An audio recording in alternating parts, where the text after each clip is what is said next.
Hey, Fanboy Nation. This is your pal Daffy Duck, and you're watching. You're watching. We're watching. You're watching Fanboy. Fanboy. Fanboy. Fanboy. Fanboy. A fanboy, etc. Fanboy Nation. Dot, I assume Tom. It is a pleasure to finally chat with you. Yeah, hey. You know, you were responsible producing a couple of little shows known as Animaniacs and Pinky and the Brain. So Heard of it.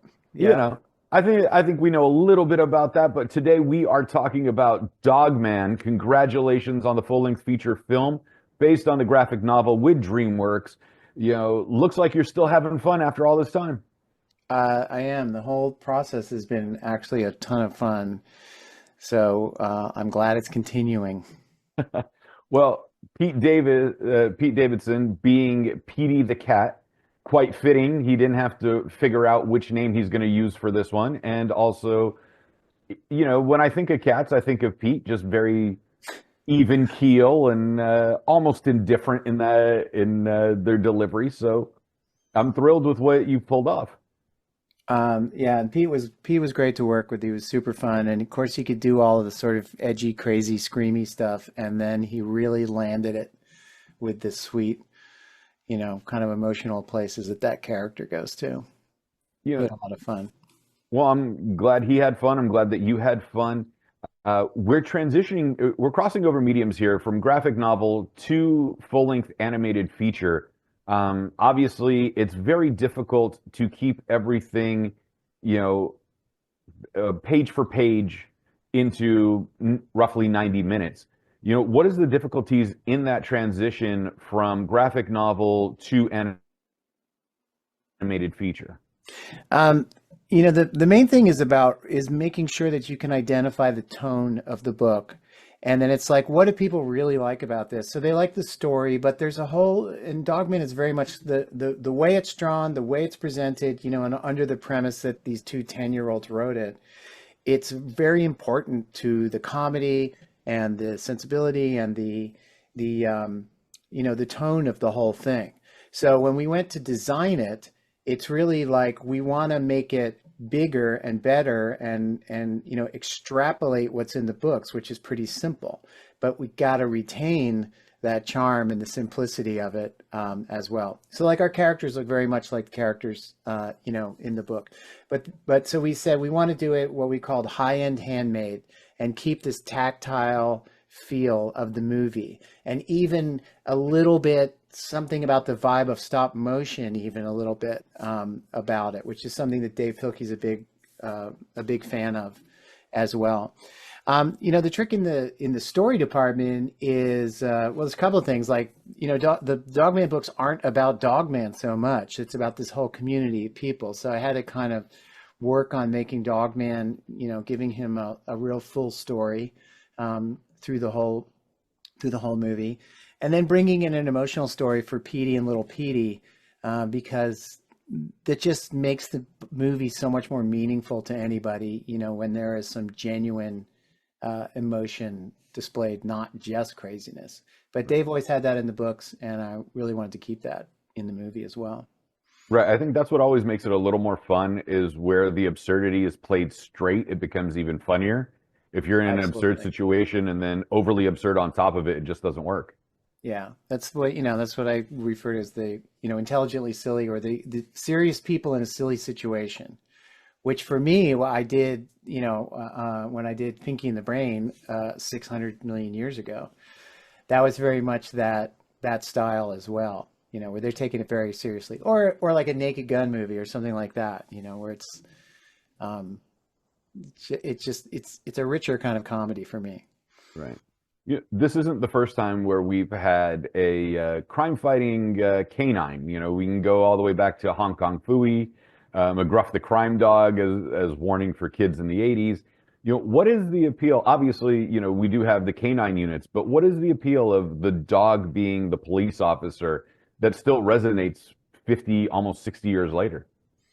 I think it's just the power of the dog, really, that does it, even more than, you know, being a crime fighting thing. But, you know, because dogs are loyal and they're loving and you know, they care and they want to do the right thing. and they get excited and all that kind of stuff. The Dogman just had the unfortunate experience of getting in an accident and having his head sewn onto a policeman for kids. Yeah, but it works, and it's still family friendly, which is something very difficult to pull off. Yeah, well, it's again, that's the sensibility. I mean, if you imagine a 10-year-old going like, "Oh my gosh, there's a policeman and there's a dog and then there's like this thing and then they sew the head onto the guy," then it makes perfect sense, right? If you sort of do it like that, say it in that way, and that's kind of the momentum of the movie sort of carries that through. And it's not important to the story. It's just like it's the setup, it's in the first 5 minutes. Right. Yeah, it's not really the premise. I want to touch upon the home release because it's available now for rental on VOD. It's coming to DVD April Fool's Day. There are about 8 or 9 scenes that have been, that are now deleted scenes, bonus features. How difficult is it to make that cut of these particular scenes when the hilarity is there, but it just doesn't fit the narrative that you're going with, or at least the pacing? I mean, there's a lot of reasons that you take a scene out. Sometimes you go like, "Oh, we're sort of doing that joke somewhere else, and so let's not do that." Just the time issue, like, okay, we're running along, so we need to trim some stuff. And sometimes it's all pacing through the whole movie, and you go like, "I just feel like this moment needs to move on," and that's a great bit, but the fact that it's taking too long is sort of working kind of against it. And there are even practical things. There are things like, there's a scene where Dogman gets picked up by a bird, and it's sort of like, well, then we're going to have to build a bird for that one shot, and it's kind of like, is there any way not to do that? So there are creative choices, there are practical choices, there are budget choices, there are time choices that, things don't end up in the movie. Fair enough. You do have an incredible cast of voice actors in this one. There has to be a moment from being the writer and the director when you hear the delivery, you either thinking, wow, this is better than I had anticipated, or this isn't exactly what I was hearing, but it really does work. Was there anything in that regard? And then the follow-up, since I know we do have our time constraints, who broke you while listening to the playback? Like, they're doing the live recording, they kill the line, and you're just laughing in hysterics. Oh, everybody. It happens with everybody, I mean, but by the way, what you said about that's better than what you think, this is exactly right, because it's the way I go in, is that I have a read in my mind that I will be happy with. And so when the actor does it, I don't tell them anything. They do their read, and then I go like, is that as good as or better than what I was thinking? And, to let them own it a little bit, and get a natural performance with them. Everybody was hilarious. Ricky Gervais was insane and could not, in a good way, insanely funny. And there's no way I could use half of what he said in a kid's movie. But everybody ends up having fun. And even it's fun when they can't get a line and they keep flubbing it. It just turns into kind of a laugh fest.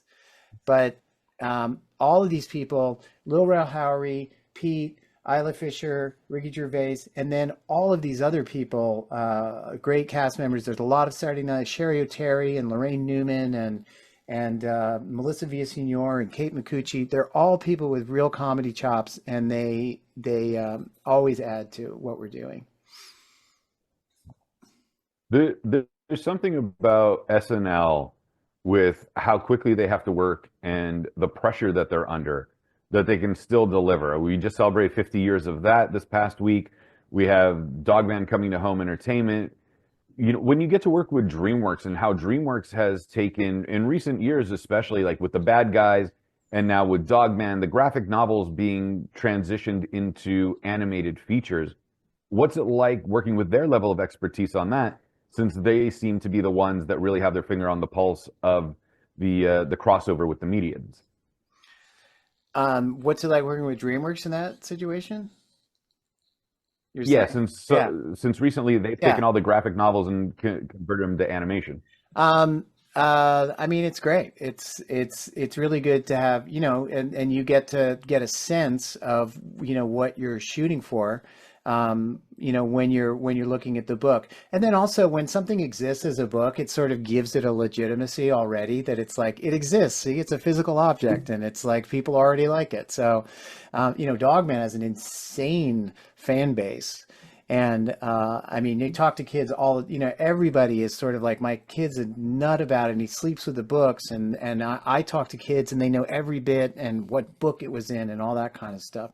So that's like a tremendous advantage going in, which you also need to respect. And there's sort of a certain amount of, I think if you capture the tone properly of the books, you can play with it a little more.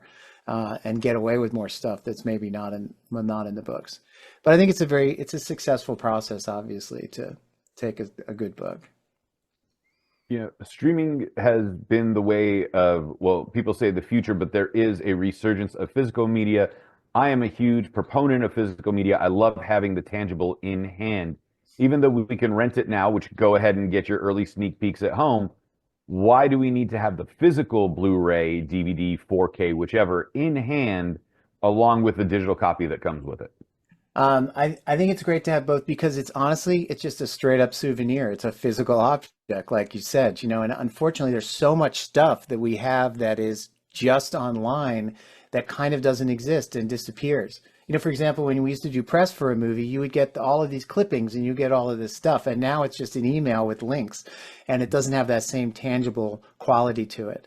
And also, if you're into movies and you like to collect movies, I mean, I have a huge collection of DVDs and Blu-rays. It's just fun to have the actual physical object. And if you run into me, I will sign it for you. I was just going to say, yes. And when I have my physical copy and I see Peter Hastings, yeah, I get a signed copy. Yeah. Like with me, before I let you go, one of my prized DVDs that I have signed is by the late Wally Burr when he did the original Transformers animated feature. And so I can never part with that because one, we lost Wally, and then two, he signed it for me. I have a Christopher Walken signed version of The Deer Hunter. The only thing that would make that better is if it was on Laserdisc so it could be framed. Yeah. Don't have any Laserdiscs. I don't think very many people did. No, I think the Laserdisc store in my neighborhood closed finally. Peter Hastings, it has been a great pleasure chatting with you about Dogman, which is available now for rental and then coming to home entertainment, physical media, April 1st. Congratulations on all your continued success for making so many people's childhoods worthwhile and wanting to continue working and entertaining everyone. Thank you very much. And before I let you go, if you are on social media, where can we find you? The easiest place to find me is Dogman Director on Instagram. Dig it. That's a short one, @Dogman Director. Thank you so much, Peter. It's been a great pleasure. Okay. All right. Thank you.